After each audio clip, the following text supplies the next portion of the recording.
What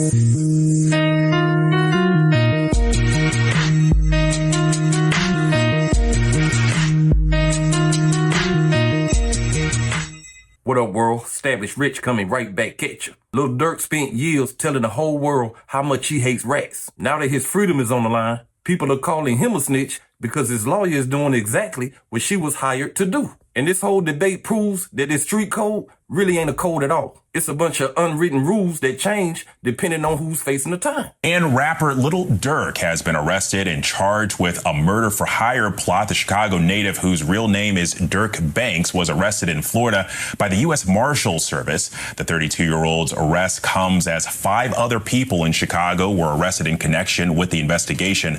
According to the complaint, Banks and his co-conspirators allegedly worked together to, quote, track, stalk, and attempt to murder a target at a Los Angeles gas station, firing at least 18 rounds into the person's vehicle, striking and killing a passenger in the car.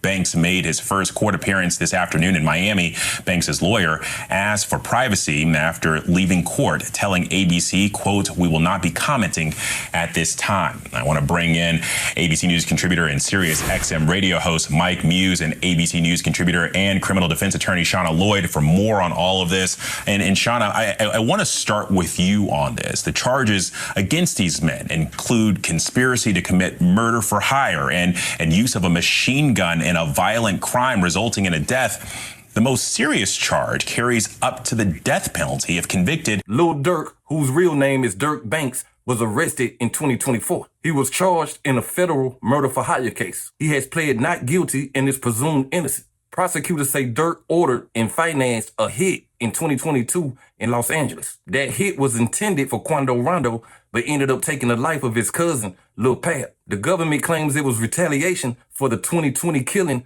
of Kavon. The Bureau of Investigation is called to give an independent review of a deadly shooting where an off-duty City of Atlanta police officer fired shots. Well, it happened early this morning on Trinity Avenue, and tonight at least 3 people are dead. CBS 46's Farmel Lyons is live tonight near where it happened. Farmel? Yeah, Rick and Sean, according to GBI, rapper Kavon and his group were at Opium nightclub before making their way here to Monaco Hookah Lounge, then to the parking lot where chaos ensued. It hurt us. It hurt us a lot. I cried. Some of my friends cried. He had a big influence on us, a really big influence. 26-year-old Devon Bennett, also known as rapper Kavon. Durk's defense says he has absolutely nothing to do with this. After almost 2 years of waiting, 2 completely different stories are finally in front of this jury. One of hip-hop's biggest legal battles starts today. Jury selection begins in the Lil Durk federal murder-for-hire trial, nearly 2 years after his arrest. Prosecutors allege the Chicago rapper ordered members of his OTF crew to kill rival Quando Rondo in an alleged retaliation for a 2020 killing of his close friend Kavon. Rondo survived the 2022 gas station shooting in LA, but another man was killed. Durk faces 7 charges, including murder in aid of racketeering and conspiracy to commit murder for hire. He maintains his innocence and denies ever putting out a bounty. If convicted, he faces up to life in prison. Now, to understand why this snitching argument even started, you have to understand what both sides have told the jury. Prosecutors say Durk sent men to California to hunt down Quando Rondo. They plan to use surveillance footage, flight records, financial records, text messages, and 3 men who have already pled guilty and are willing to testify. Those 3 cooperating witnesses are Kavon OTF Vonni Grant, Casey OTF Jam Hester, and Keith Flacka Jones. Durk's attorney, Marissa Goldberg, says the government has the wrong man. Her opening argument put Vonni in the center of all of it. The defense says Vonni was Kavon's cousin. He was there when Von got shot, and he had his own personal motive for revenge. They say Vonni arranged the vehicles, the fake license plates, the weapons, and the mask, all while having access to Durk's credit cards. The defense also says there's no proof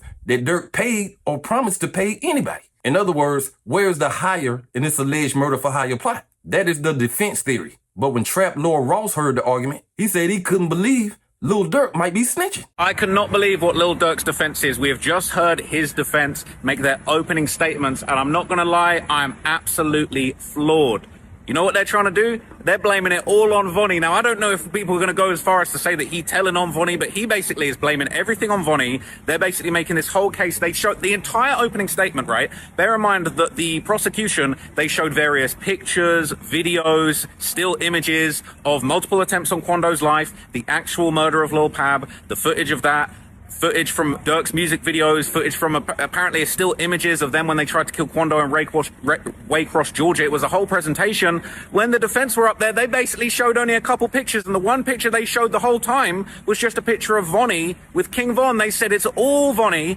Vonni was King Von's cousin. They said his nickname was Cuz because he was King Von's cousin. Come on, why you running? I see you over there. I come in peace and love, brother. Too. I'm saying that Durk's having a good time in there, man. No. Brian's still killing it. Yeah.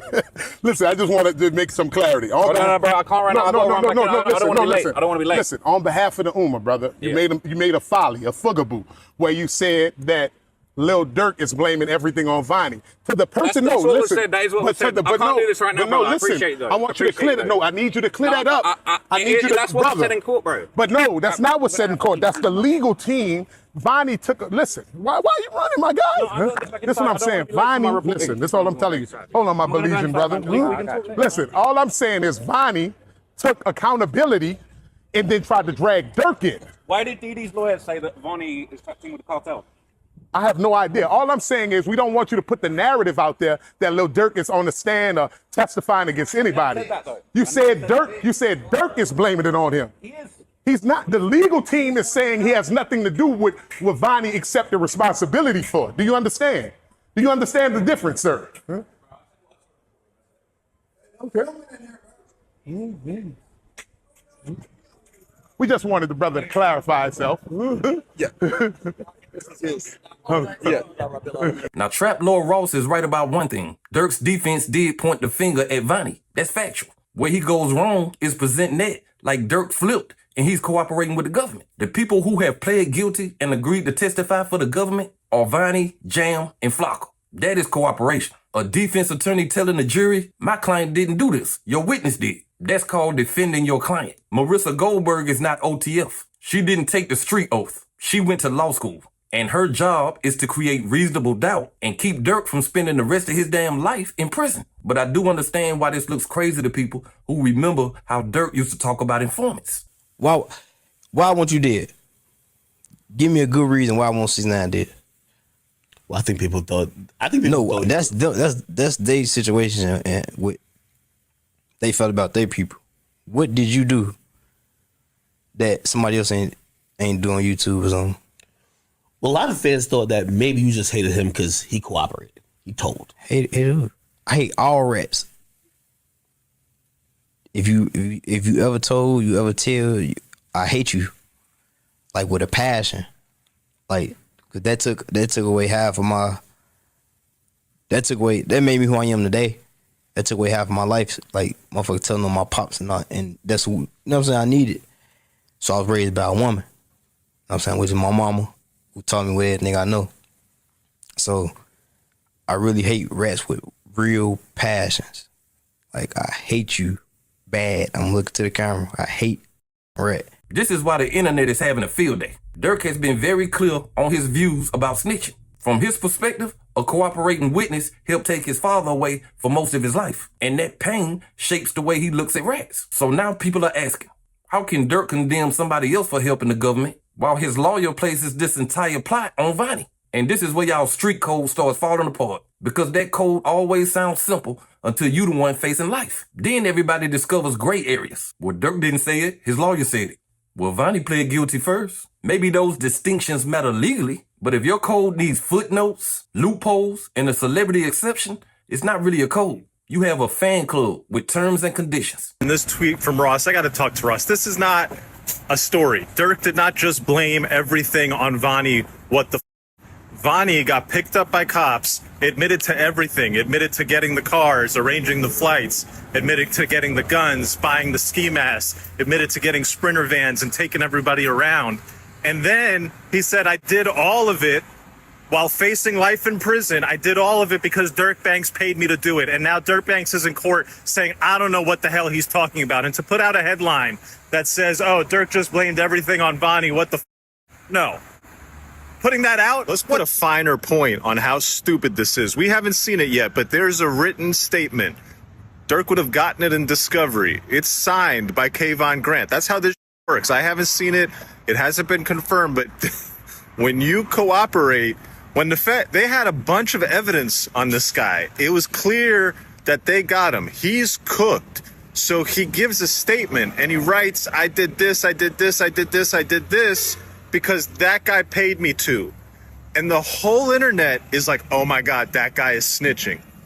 Let's throw the internet away, bro. Like, this doesn't work. Let's go back to NBC, Peter Jennings, just tell you nothing. At least it was accurate, or it didn't try to just be completely stupid. Legally, this attorney is right.